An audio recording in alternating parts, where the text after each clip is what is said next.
Good morning student. તો આના પહેલાના લેક્ચરમાં આપણે પ્રોએક્ટિવ અને પ્રિવેન્ટિવ મેન્ટેનન્સ અને પાવર ફ્લો ડાયાગ્રામ અને સ્વિચિંગ સ્કીમ જોઈ હતી. આજે આપણે અર્થિંગ સિસ્ટમ કોને કહેવાય, કઈ કઈ અર્થિંગ સિસ્ટમ હોય એ જોશું. તો હવે અર્થિંગ એટલે શું થાય? તો કે એક લો રેઝિસ્ટન્સ પ્રોવાઈડ કરે છે ઇલેક્ટ્રિક કરંટને ફ્લો કરવા માટે. ઇલેક્ટ્રિક કરંટને લો રેઝિસ્ટન્સ પાથ પ્રોવાઈડ કરે છે ફ્લો કરવા માટે. એને શું કહેવાય? અર્થિંગ. હવે અર્થિંગ શું કામ જરૂરી છે? તો કે અર્થિંગ હશે તો શું થાય કે ઇલેક્ટ્રિક શોક ના લાગે, એપ્લાયન્સને પ્રોટેક્શન મળે અને વોલ્ટેજ લેવલ સ્ટેબિલાઇઝ રહે, સરખો રહે બધામાં. એડવાન્ટેજ શું છે અર્થિંગના? તો કે ઇલેક્ટ્રિક શોકને પ્રિવેન્ટ કરે, એપ્લાયન્સને પ્રોટેક્ટ કરે અને વોલ્ટેજ લેવલ સરખા રહે. હવે અર્થિંગમાં કયા કયા કોમ્પોનન્ટ્સ આવે છે? તો પેલું આવે કે અર્થ ઇલેક્ટ્રોડ, જે મેટલ રોડ અથવા પ્લેટનું બનેલું હોય અને એને સોઇલની અંદર રાખવામાં. બીજું છે અર્થ વાયર, જે કોને કનેક્ટ કરશે? ઇક્વિપમેન્ટ અને અર્થ ઇલેક્ટ્રોડને બેને કનેક્ટ કરશે. અર્થ પીટ હશે એ શું હશે કે ઇલેક્ટ્રોડને ઇન્સ્ટોલ કરવા માટેનો જે એરિયા હોય એને અર્થ પીટ કહીએ. અને પછી ક્લેમ્પ અને કનેક્ટર્સ જે શું કરશે? પ્રોપર કનેક્શન આપશે. અર્થ ઇલેક્ટ્રોડ આવે છે કોમ્પોનન્ટ્સમાં, પછી અર્થ વાયર આવે છે, અર્થ પીટ આવે છે અને ક્લેમ્પ અને કનેક્ટર્સ આવશે. હવે આપણે જોઈએ કે સિસ્ટમ સબસ્ટેશન અર્થિંગ કોને કહેવાય? તો કે સબસ્ટેશન અર્થિંગ જરૂરી શું કામ છે? તો પેલું કે એને ન્યુટ્રલ પોઈન્ટ ટ્રાન્સફોર્મરનું અને જનરેટરના ગ્રાઉન્ડ સાથે કનેક્ટ કરવા માટે આપણે અર્થિંગ સિસ્ટમ રાખીએ છીએ. અર્થિંગ સિસ્ટમ સબસ્ટેશનમાં શું કામે રાખીએ છીએ?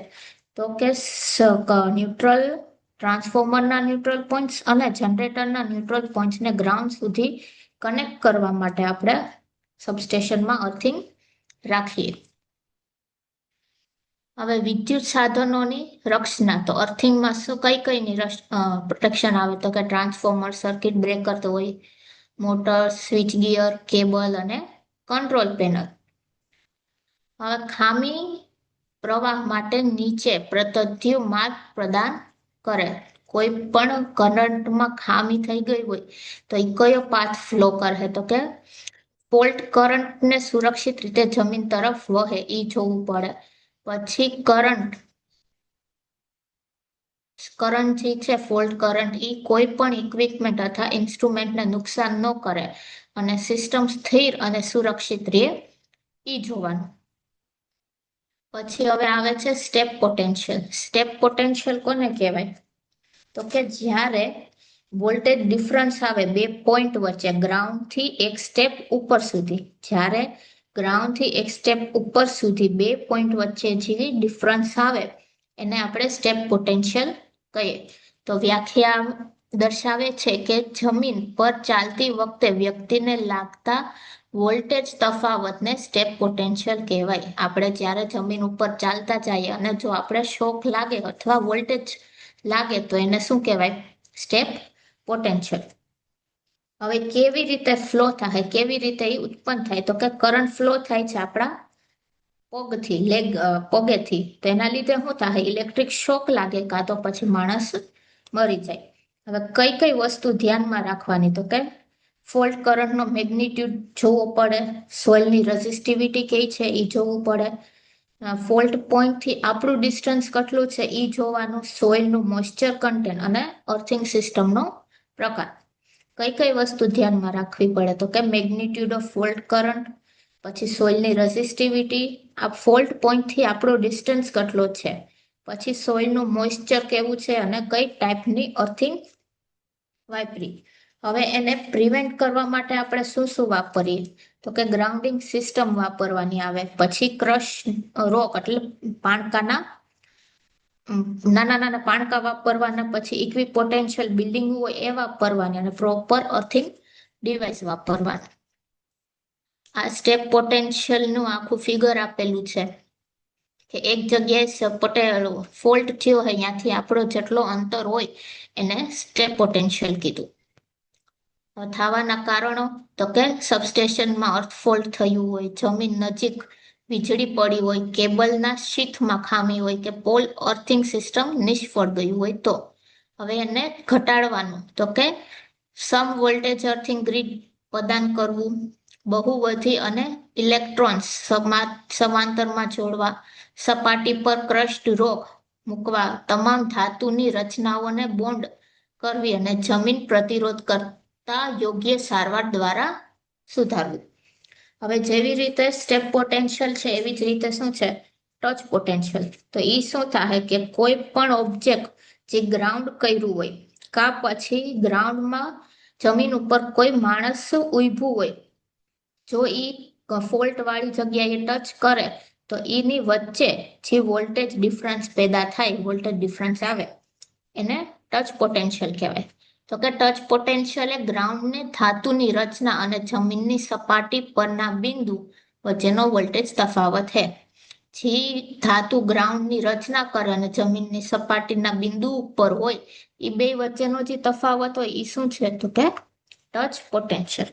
હવે ટચ પોટેન્શિયલ કેમ થાય, કેવી રીતે થાય તો કે જ્યારે ઇલેક્ટ્રિકલ ઇક્વિપમેન્ટની મેટલ બોડી એનર્જાઇઝ થાય, કોઈ પણ ઇક્વિપમેન્ટ હોય ઇલેક્ટ્રિકના, એનો જે મેટલનો ભાગ હોય એ જો એનર્જાઇઝ થાય તો ટચ પોટેન્શિયલ આવે. કા પછી ગ્રાઉન્ડની નીચે આપણા જે પગ હોય એમાં વોલ્ટેજમાં ડિફરન્સ આવે તો એના લીધે પણ ટચ પોટેન્શિયલ ઉત્પન્ન થાય.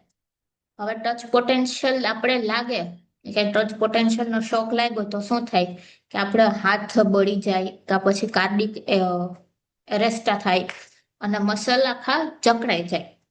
હવે એને ઓછું કરવા માટે શું કરવાનું તો કારણ પહેલાના જે જોયા હતા સ્ટેપ પોટેન્શિયલમાં એ જ કે ગ્રાઉન્ડ ગ્રીડ સિસ્ટમ વાપરવાની, ક્રશના રોક વાપરવાના, ઇક્વિ પોટેન્શિયલ બિલ્ડિંગ ડિઝાઇન કરવાની અને પ્રોપર અર્થિંગ સિસ્ટમ હોવું જોઈએ.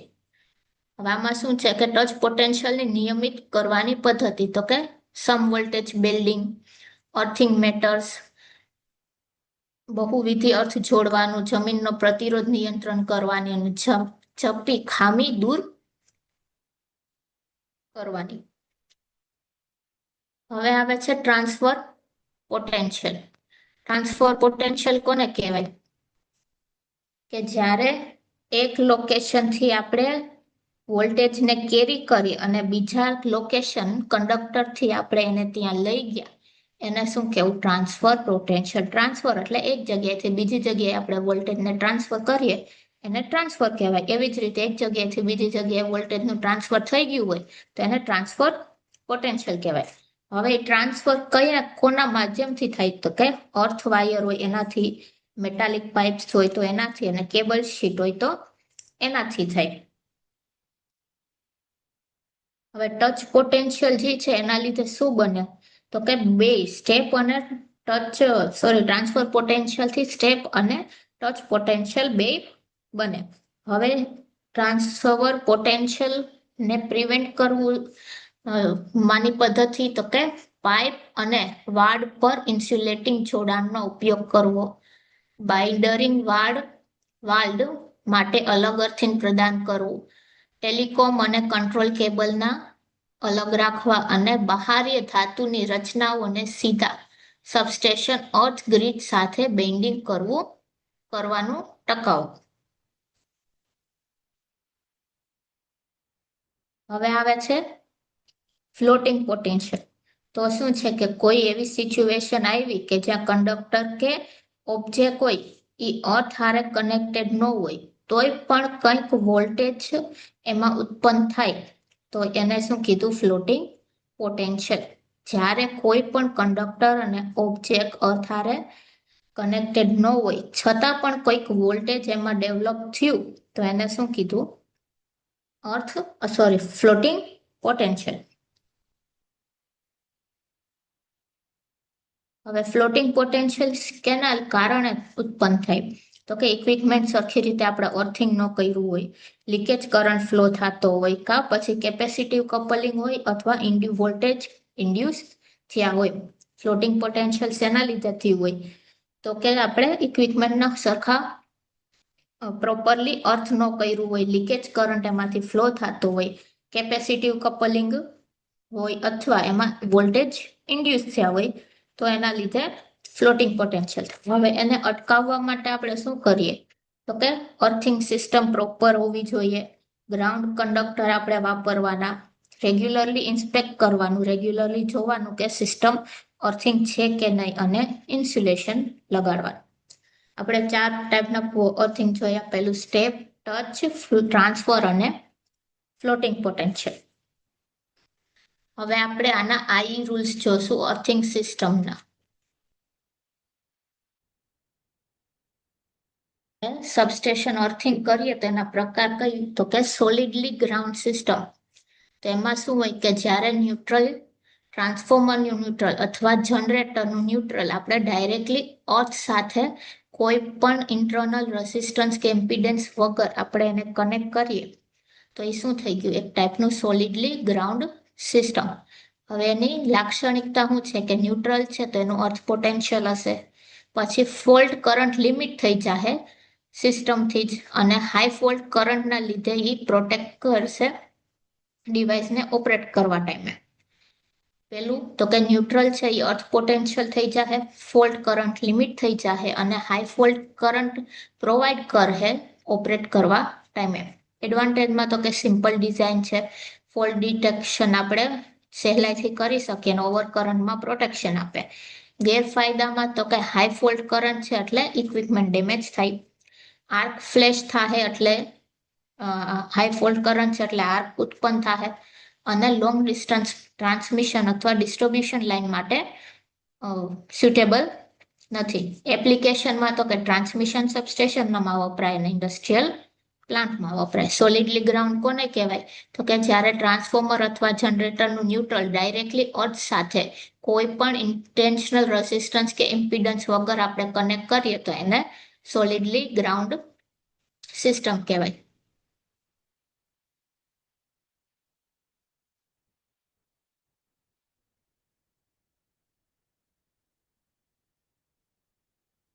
પછી આવે છે ન્યુટ્રલ અર્થિંગ રેઝિસ્ટર.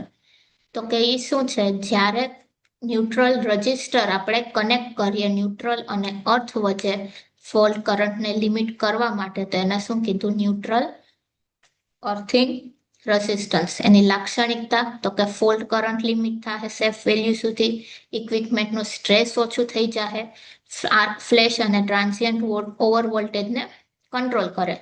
એડવાન્ટેજમાં તો કે ફોલ્ટ કરંટ લિમિટ થાય એટલે ઇક્વિપમેન્ટ સેફ રહે, સિસ્ટમ ડેમેજ ઓછી થશે અને line to ground fault detect આપણે કરી શકશું સિસ્ટમને ટ્રીપ કર્યા વગર. ગેરફાયદામાં તો કે કોસ્ટ વધારે છે અને મેન્ટેનન્સની વધારે જરૂર પડે અને સાઇઝિંગ ઉપર એનું વધારે ધ્યાન રાખવાનું. એપ્લિકેશનમાં તો કે મીડિયમ વોલ્ટેજ સબસ્ટેશનમાં વપરાય જ્યાં, અને બીજું તો કે જ્યાં ફોલ્ટ કરંટને આપણે કંટ્રોલ કરવો હોય ત્યાં વાપરવાનું અને ઇન્ડસ્ટ્રીયલ પ્લાન્ટમાંથી વાપરવાનું.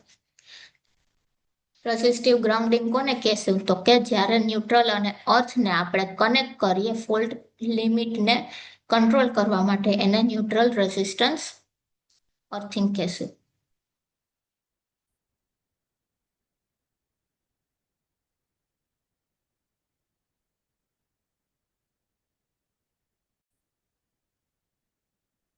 હવે આવે છે અર્થિંગ ગ્રીડ અથવા રોડ સિસ્ટમ. તો એ શું છે કે જ્યારે હોરિઝોન્ટલ અર્થિંગ કંડક્ટરને આપણે ગ્રાઉન્ડની અંદર રાખીએ અથવા વર્ટિકલમાં આપણે એને કનેક્ટ કરીએ રોડ્સને, તો એને શું કહેવાય, અર્થિંગ ગ્રીડ. કોનું કોમ્બિનેશન છે તો કે હોરિઝોન્ટલ અર્થિંગ કંડક્ટર્સ અને વર્ટિકલ ગ્રાઉન્ડ રોડ્સને આપણે કનેક્ટ કરી ત્યારે શું બનશે, અર્થિંગ ગ્રીડ. હવે એની લાક્ષણિકતા તો કે લો રેઝિસ્ટન્સ પાથ આપશે ફોલ્ટ કરંટને, સ્ટેપ અને ટચ વોલ્ટેજ ઓછા કરે અને રેઝિસ્ટિવિટી 0.5 થી 1 ઓહમ સુધી હશે. એડવાન્ટેજમાં તો કે હીટ ડિસિપેશન ઓછું થાય, પર્સનલ અને ઇક્વિપમેન્ટ સેફ રહે અને સ્ટાન્ડર્ડ પ્રેક્ટિસ થશે. કોમ્પોનેન્ટમાં કઈ કઈ વસ્તુ વપરાશે તો કે ગ્રીડ વપરાશે, ગ્રાઉન્ડ રોડ અને કનેક્શન. તો અર્થિંગ ગ્રીડ કોને કહે કે જ્યારે હોરિઝોન્ટલ અર્થિંગ કંડક્ટર અને વર્ટિકલ ગ્રાઉન્ડ રોડને આપણે ગ્રીડમાં કનેક્ટ કરીએ ત્યારે શું થાય? Earthing grid system.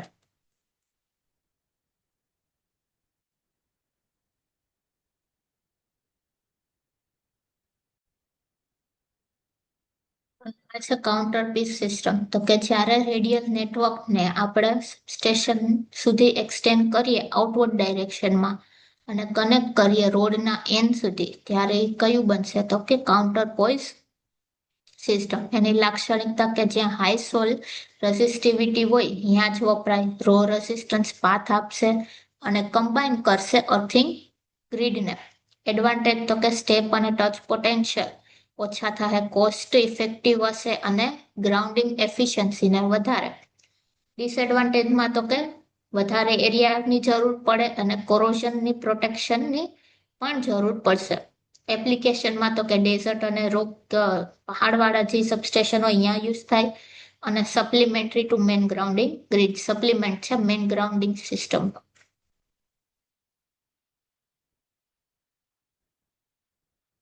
હવે કમ્પેરિઝન છે બધી ગ્રાઉન્ડિંગ સિસ્ટમનું. તો બે સોલિડલી ગ્રાઉન્ડ હોય તેમાં ફોલ્ટ કરંટ કેવું હશે?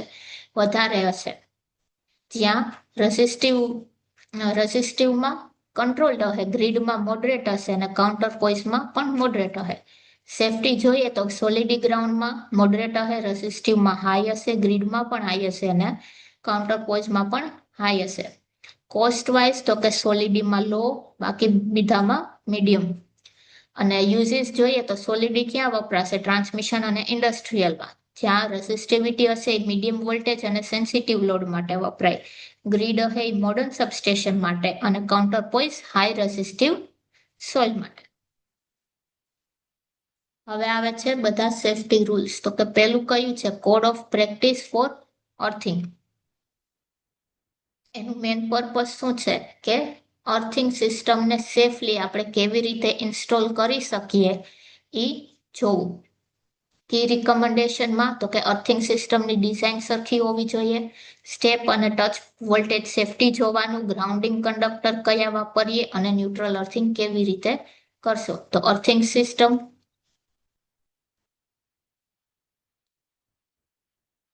હવે અર્થિંગ સિસ્ટમ ડિઝાઇનમાં તો કે ગ્રીડ આપણે વાપરશું અર્થિંગમાં. પછી મેટાલિક સ્ટ્રક્ચર કેવું હશે? તો કે બોન્ડ હશે અર્થિંગ ગ્રીડ અને મેક્સિમમ અર્થ રેઝિસ્ટન્સ એ 1 ઓહમ હશે ફોર 11 kV સબસ્ટેશન અને 0.5 ohm for high voltage substation. Step voltage તો કે 50 વોલ્ટથી ઓછું, ટચ 70 વોલ્ટથી ઓછું અને ગ્રીડ સાઇઝિંગ અને રોડ પ્લેસમેન્ટ પ્રોપરલી કરવાનું. ગ્રાઉન્ડિંગ કંડક્ટરમાં કોપર અથવા ગેલ્વેનાઇઝ સ્ટીલ વાપરવાનું. સ્પેસિંગ કેટલી રાખવાની? 3 થી 6 મીટર અને રોડની ડેપ્થ તો કે 3 મીટરથી વધારે. ન્યુટ્રલ અર્થિંગ કેવું હશે? તો કે સોલિડી હશે, રેઝિસ્ટન્સ ઓર રિલક્ટન્સ ગ્રાઉન્ડ કોની ઉપર ડિપેન્ડ કરે? તો કે સિસ્ટમ વોલ્ટેજ, લોડ ટાઈપ અને ફોલ્ટ પ્રોટેક્શનની સ્કીમ ઉપર. સેકન્ડ આવે છે એનો બીજો જ પાર્ટ સબસ્ટેશન અર્થિંગ. તો એ કોની ઉપર પર્પસ શું છે કે સ્પેસિફાય કરે છે અર્થ કન્ટિન્યુટી અને સેફટીના રિક્વાયરમેન્ટ. ઇક્વિપમેન્ટ બોન્ડિંગમાં કેવું હશે? તો કે metallic structure, cable tray, switching gear frames આ બધા કોમન ગ્રાઉન્ડિંગ ગ્રીડ સાથે કનેક્ટેડ. ગ્રીડ મેશની સાઇઝ કેવી હશે? તો કે ટિપિકલી 3 થી 6 metre. Connection to vertical rod at corner અને જંકશન. વર્ટિકલ રોડ સાથેનું કનેક્શન ક્યાં કરવામાં આવશે? તો કે કોર્નરમાં. અને અર્થ કંડક્ટર કેવા હશે? ક્રોસ સેક્શનલમાં. સોઇલની રેઝિસ્ટિવિટી કેવી હશે? 100 ઓહમ મીટરથી ઓછી. અને કયું ઇલેક્ટ્રોડ વપરાશે? તો કે કાઉન્ટર પોઈસ અથવા કેમિકલ ટ્રીટેડ ઇલેક્ટ્રોડ. અર્થિંગ કયું હશે? તો કે separate low resistance grounding for sensitive electronics. પછી આવે છે સેન્ટ્રલ ઇલેક્ટ્રિસિટી ઓથોરિટી. તો કઈ શું કહે છે કે સેફટી અને ઇલેક્ટ્રિક સ્ટાન્ડર્ડના વિશે કહે. પેલું અર્થ કન્ડક્ટિવિટી કેવી હોવી જોઈએ? તો કે શોક અને હેઝાર્ડથી આપણે પ્રિવેન્ટ કરતી હોય, કોઈ પણ શોક ન લાગે એનાથી આપણે પ્રિવેન્ટ કરે. ન્યુટ્રલ અર્થિંગ કેવું હોવું જોઈએ? તો કે બધા ટ્રાન્સફોર્મર 33 kV થી નાના તો કે generator should have there neutral effective earthing. જનરેટરનું એનું પોતાનું ન્યુટ્રલ અર્થિંગ હોવું જોઈએ ને NER એટલે ન્યુટ્રલ અર્થિંગ રેઝિસ્ટન્સ કેના માટે યુઝ થાય તો કે ફોલ્ટ કરંટને લિમિટ કરવા માટે. સેફટી અગેન્સ્ટ ફોલ્ટ તો કે સ્ટેપ અને ટચ પોટેન્શિયલ લિમિટમાં હોવું જોઈએ. લાઇટિંગ અરેસ્ટર ફેન્સિંગ અને ઓક્સિલરીનું પ્રોપર બોન્ડિંગ હોવું જોઈએ. પિરિયોડિક ટેસ્ટિંગ તો કે અર્થ રેઝિસ્ટન્સ મેઝરમેન્ટ કરવાનું ક્યારે તો કે દર 6 મહિને અથવા વર્ષમાં એકવાર. પછી આવે છે સેફટી સ્ટાન્ડર્ડ અને રેગ્યુલેશન. એમાં જનરલ રિકમેન્ડેશનમાં પહેલું કયું છે કે પાર્ટ 1માં તો કે guideline for safe and effective selection installation and maintenance of capacitor bank. કે ગાઈડલાઈન હે સેફ એફિશિયન્ટ સિલેક્શન અને ઇન્સ્ટોલેશન કોની કેપેસિટર બેંકની. પછી શું કવર કરવું જોઈએ શન્ટ અને સિરીઝ કેપેસિટર. પર્પઝમાં તો કે guideline for safe and efficient selection installation and maintenance of capacitor bank used for power factor improvement. Capacitor bank ક્યારે યુઝ કરવાનું જ્યારે પાવર ફેક્ટરનું ઇમ્પ્રુવમેન્ટ હશે. પછી બીજી તો કે કેપેસિટરનું સિલેક્શન કેવું હશે. રેટેડ વોલ્ટેજ હશે તો મિનિમમ સિસ્ટમ વોલ્ટેજ હશે. કેવીએઆરમાં હશે તો રિએક્ટિવ પાવરને મેચ થવું જોઈએ. ફ્રીક્વન્સી રેટિંગ તો કે 50 હર્ટ્ઝ હોવી જોઈએ. અને ટાઈપ ઓફ કેપેસિટર કોની ઉપર ડિપેન્ડ કરવાનું તો કે લોડના વેરિએશન અને એન્વાયરમેન્ટ ઉપર. ઇન્સ્ટોલેશન ગાઈડમાં તો કે વેલ વેન્ટિલેટેડ એટલે હવા ઉજાસવાળું હોવું જોઈએ. ડ્રાય એરિયા ફ્રી ફ્રોમ ડસ્ટના એટલે ધૂળ વાતાવરણમાં નહીં. વેન્ટિલેશન સારું હોવું જોઈએ ને એરિયા ડ્રાય હોવો જોઈએ. ક્લિયરન્સ રાખવાનું સેફટી અને મેન્ટેનન્સ વચ્ચે. કનેક્શન તો કે સ્ટાર અથવા ડેલ્ટામાં કોની ઉપર ડિપેન્ડ કરે વોલ્ટેજ અને કંટ્રોલ મેથડ. અને પ્રોપર ફ્યુઝિંગની પ્રોટેક્શન આપવાની ઓવર કરંટ અને શોર્ટ સર્કિટથી. સ્વિચિંગમાં તો કે કનેક્ટર અથવા એપીએફસી પેનલ યુઝ થાય અને time delay relay two avoid frequent switching. Time delay relay કેના માટે તો કે સ્વિચિંગના ફ્રીક્વન્સ માટે. અને કનેક્ટર અને એસીએફ તો કે સ્વિચ્ડ કેપેસિટર બેંક.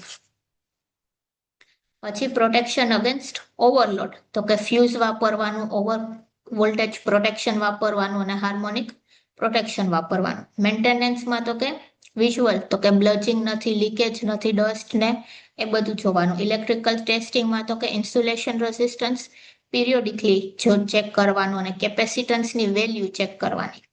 ટેમ્પરેચરમાં તો કે રેટેડ ટેમ્પરેચર ઉપર ઓપરેટ થાય છે કે નહીં તે ચેક કરવાનું અને વેન્ટિલેશન બ્લોક નથી થઈ ગયું ને એ. ઓપરેશનલ ચેકમાં તો કે એની સ્વિચિંગ ઓપરેશન સરખી છે કે નહીં એ ચેક કરો અને ફ્યુઝનું ફંક્શન્સ ચેક કરવાનું. પછી સેફટી પ્રિકોશન્સમાં તો કે disconnect capacitor bank before maintenance or testing. Capacitor બેંકને મેન્ટેનન્સ અને ટેસ્ટિંગ પહેલા ડિસ્કનેક્ટ કરવાનું. સેફ રજિસ્ટરને ડિસ્ચાર્જ કરવાનું અને વોર્નિંગ સાઇનને ચેક કરવાના. હવે લાઈફ અને સ્ટોરેજ તો કે store capacitor in dry dust free environment. Mechanical shock moisture અને એક્સ્ટ્રીમ ટેમ્પરેચરથી અવોઇડ કરો અને મેન્યુફેક્ચરરની જે રિકમેન્ડેશન હોય જે સેલ્ફ લાઈફ એને ફોલો કરવાનું. હવે પાર્ટ 2 આવે છે તો કે એમાં જનરલ રિકમેન્ડેશન કયું છે ડિસ્ચાર્જ કેપેસિટર બિફોર હેન્ડલિંગ. કોઈને હેન્ડલ કરવા પહેલા કેપેસિટરને ડિસ્ચાર્જ કરવાનું. વોર્નિંગ સાઇન અને આઇસોલેશનનું ચેક કરવાનું. પછી પર્સનલ પ્રોટેક્ટિવ ઇક્વિપમેન્ટ યુઝ કરવાના જેમ કે ઇન્સ્યુલેટેડ ગ્લોવ સેફટી શૂઝ અને આઈ પ્રોટેક્શન. આનું ખૂબ ટેબલ છે કે સેફટી ટાઈમે શું જોવાનું કે ડિસ્ચાર્જ કરવાનું હેન્ડલિંગ પહેલા અને પીપીઈ અને લુકઆઉટ ટેગ આઉટ યુઝ કરવાનું. ઇન્સ્પેક્શન ટાઈમે તો કે વિઝ્યુઅલ મંથલી કરવાનું ક્વોડ્રેટલી કરવાનું અને ઇલેક્ટ્રિકલી એન્યુઅલીમાં. અર્થિંગમાં મેટલ ફ્રેમ ગ્રાઉન્ડેડ છે કે નહીં એ જોવાનું. ફ્લોટિંગ યુનિટને અવોઇડ કરવાનું. પ્રોટેક્શનમાં તો કે પ્રોપર ફ્યુઝ સર્કિટ બ્રેકરને યુઝ થયું છે કે નહીં એ જોવાનું. સ્ટોર અને હેન્ડલિંગ તો ડ્રાય અને વાઇબ્રેશન ફ્રી માં એને સ્ટોર કરવાનું. મેન્ટેનન્સમાં પ્રિવેન્ટિવલી ચેક કરતું રહેવાનું અને રિપ્લેસમેન્ટમાં યુઝ યુનિટ એક્સીડિંગ ઇલેક્ટ્રિકલ અને mechanical limit or end of life. જે ઇલેક્ટ્રિકલ અને મેકેનિકલની લિમિટ વધી જાય ત્યારે રિપ્લેસ કરવાનો અથવા એની લાઈફ પૂરી થઈ ગઈ હોય ત્યારે. હવે આ ચેપ્ટરનો લાસ્ટ ટોપિક કે કેપેસિટર બેંક કોને કહેવાય અને એનું મેન્ટેનન્સ કરવું હોય તો એ કેવી રીતે કરવા.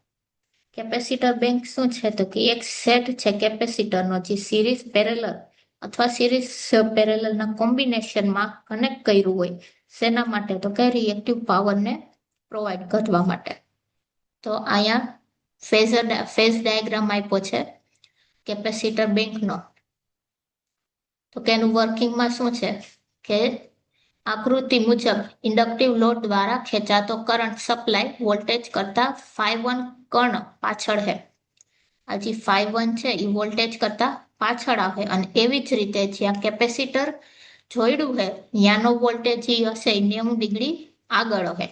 આ લીડિંગ કરંટને લીધે સિસ્ટમમાં કુલ કરંટ લેગિંગ એંગલથી ઘટીને φ2 થાય છે. લેગિંગ એંગલ જે φ1 છે એનાથી ઘટીને φ2 થાય એટલે પરિણામે પાવર ફેક્ટર કેવું cos φ1 માંથી સુધારીને cos φ2 થાય. તો પાવર ફેક્ટર બરાબર P ના છેદમાં √p² પ્લસ Q નો સ્ક્વેર, જ્યાં P શું છે એક્ટિવ પાવર અને Q છે એ રિએક્ટિવ પાવર. હવે કેપેસિટર થી આપણે પાવર ફેક્ટરને જ્યારે સુધારીએ ત્યારે રિએક્ટિવ પાવર કેવો થઈ જાય P tan φ1 - tan φ2. QC છે એ કેપેસિટરનું રિએક્ટિવ પાવર છે, φ1 છે એ ઇનિશિયલ પાવર ફેક્ટર છે અને φ2 છે એ ફાઇનલ પાવર ફેક્ટર છે. તો કેપેસિટર કરંટની ગણતરી કેવી રીતે કરવાની? IC બરાબર QC ના છેદમાં √3V. IC એટલે કેપેસિટરનું કરંટ અને V એટલે લાઇનના વોલ્ટેજ. તો કેપેસિટરનું કેપેસિટિવ રિલક્ટન્સ φC બરાબર શું થઈ જાય 2πfc. હવે જો 11 કિલોવોટ નો વોલ્ટેજ હોય તો કેપેસિટર રેટિંગ કેવડું વાપરવાનું 300 થી 1200 kVAr. 33 kVU હોય તો 1 થી 5 mVAr. એવી જ રીતે 66 હોય તો 5 થી 15 સુધી અને 132 હોય તો 10 થી 40 સુધીનો. હવે કેપેસિટર બેંક છે એનું મેન્ટેનન્સ કેવી રીતે કરવાનું તો કે નિયમિત જાળવણી દ્વારા નીચે લાભ મળે છે. સલામત સંચાલન એટલે ઓપરેશન સરખું હોવું જોઈએ, એની સેવા લાંબુ હોવું જોઈએ, આયુષ્ય વિશ્વસનીય એટલે રિયાબિલિટી વધારે હોવી જોઈએ, કેપેસિટર ફાટવું અથવા આગ લાગવું ટાળવું અને પાવર ફેક્ટરમાં યોગ્ય સુધારા.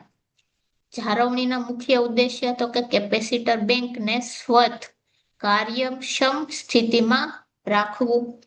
કેપેસિટર બેંક બગડવાની શરૂઆતની નિશાનીઓ ઓળખવી, કરંટ અને વોલ્ટેજનું સંતુલન જાળવવું, પ્રોટેક્શન અને કંટ્રોલ ઉપકરણોની યોગ્ય કામગીરી સુનિશ્ચિત કરવી અને અચાનક શટડાઉન અને આર્થિક નુકસાન ટાળવું.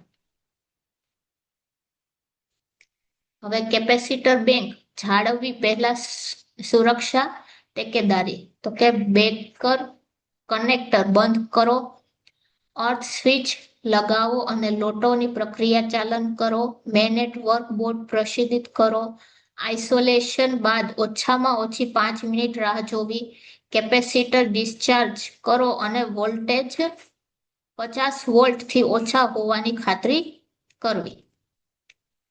હવે શું છે કે ઓપ્ટિમાઇઝેશન OUCB એટલે optimum utilisation of capacitor bank. તો ઓપ્ટિમમ યુટિલાઇઝેશન એટલે કોને કહેવાય કે સરખી સાઇઝ અને રાઈટ સરખો કંટ્રોલ અને એની સરખી પ્લેસમેન્ટ અને મોનિટરિંગને આ બધાના સરવાળાને શું કહેવાય તો કે optimum utilisation of capacitor bank.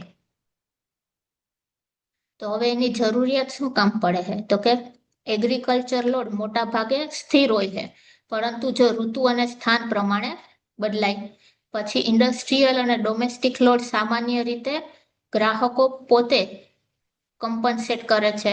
સબસ્ટેશનમાં વિવિધ ક્ષમતાની ફિક્સ કેપેસિટર બેંક સ્થાપિત હોય છે.